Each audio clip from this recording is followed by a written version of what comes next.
Hello everyone, मेरा नाम है डॉक्टर के चौगले और हमारे चैनल डॉक्टर कंसल्ट में आप सभी का बहुत बहुत स्वागत है। आज की इस वीडियो में हम बात करने वाले किडनी सिस्ट के बारे में।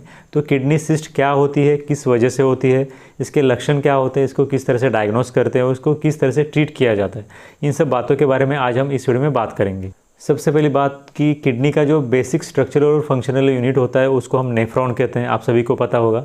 तो ये जो नेफ्रॉन्स होते हैं, उन नेफ्रॉन्स के जो छोटे ट्यूब्यूल्स होते हैं, उन ट्यूब्यूल्स का साइज़ बढ़ना और उसके अंदर फ्लूइड एक्यूमुलेशन हो जाना, ये सबसे बेसिक रीज़न होता है जिसकी वजह से उस पेशेंट में रीनल सिस्ट होती है।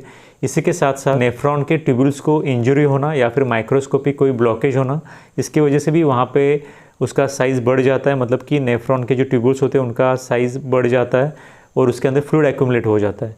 ये भी रीज़न होता है कि उस पेशेंट में सिंपल किडनी सिस्ट हो सकती है। तो इस तरह से उस पेशेंट के नेफ्रॉन्स के ट्यूब्यूल्स का साइज़ बढ़ना, उसके अंदर कोई इंजरी होना और माइक्रोस्कोपिक ब्लॉकेज होना, उसकी वजह से उसका साइज़ बढ़ना और उसके अंदर फ्लूइड एक्यूमुलेशन होना, ये बेसिक पैथोफिजियोलॉजी होती है जिसकी वजह से उस पेशेंट में किडनी सिस्ट हो सकती है। किडनी सिस्ट मतलब जैसे कि आप यहाँ पर इस वक्त देख सकते हो, एक स्मॉल राउंड सैक जैसा स्ट्रक्चर होता है जो कि फ्लूइड से फिल्ड होता है। मतलब उसके अंदर फ्लूइड होता है और ये दिखने में एक स्मॉल राउंड सैक के जैसा और किडनी के ऊपर या किडनी के अंदर के कुछ हिस्से में पाया जा सकता है। इसी को किडनी सिस्ट ऐसे कहते हैं। इसके बाद हम बात करेंगे किडनी सिस्ट के सिम्टम या फिर लक्षणों के बारे में। मोस्ट ऑफ द केसेस में किडनी सिस्ट के पेशेंट में कोई भी लक्षण नहीं दिखाई देते।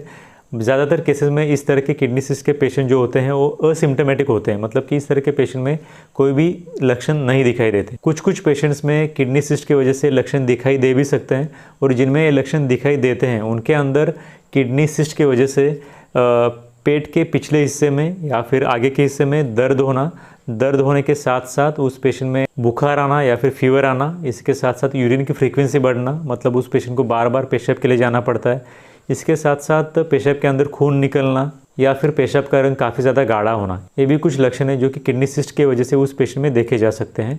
इसके बाद हम बात करेंगे किडनी सिस्ट के डायग्नोसिस के बारे में। तो किडनी सिस्ट को डायग्नोस करने के लिए सबसे पहले हम उस पेशेंट में ultrasonography of the whole abdomen और पेल्विस कर सकते हैं। तो अल्ट्रासोनोग्राफी के साथ साथ उस पेशेंट में सीटी स्कैन या फिर कुछ केसेस में एमआरआई स्कैन भी किया जा सकता है।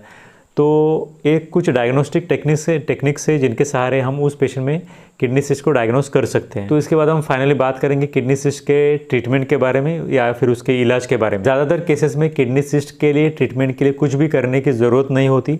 अगर किसी भी पेशेंट में किडनी सिस्ट है लेकिन उसके वजह से उस पेशेंट में कोई भी तकलीफ नहीं है तो फिर उस पेशेंट को किडनी सिस्ट के लिए किसी भी तरह के इलाज लेने की, ट्रीटमेंट लेने की कोई भी ज़रूरत नहीं होती। लेकिन अगर कुछ पेशेंट्स में किडनी सिस्ट की वजह से उस पेशेंट के अंदर बुखार आ रहा है या फिर यूरिन की फ्रीक्वेंसी बढ़ रही है, यूरिन के अंदर खून निकल रहा है, काफ़ी ज़्यादा गाढ़ा यूरिन आ रहा है, तो फिर उस पेशेंट में सर्जरी करके या फिर ऑपरेशन करके उस सिस्ट को निकाल दिया जाता है।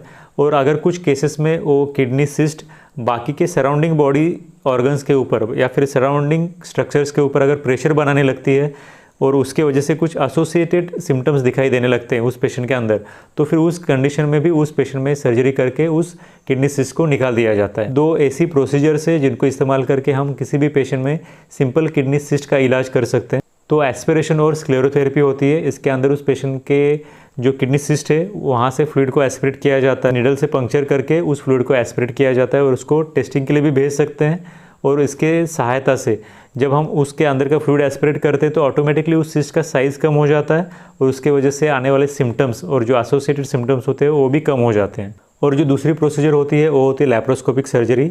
इसके अंदर उस पेशेंट को एनेस्थेसिया दिया जाता है और लैप्रोस्कोपिक के सहायता से उस पेशेंट में जो किडनी सिस्ट बना हुआ है उसको लैप्रोस्कोपिक सर्जरी करके निकाल दिया जाता है। तो सबसे पहली प्रोसीजर एस्पिरेशन और स्क्लेरोथेरेपी और दूसरी प्रोसीजर होती है लैप्रोस्कोपिक सर्जरी। तो एक कुछ ट्रीटमेंट लाइंस हैं जिनका इस्तेमाल करके हम उस पेशेंट में किडनी सिस्ट को ठीक से ट्रीट कर सकते हैं।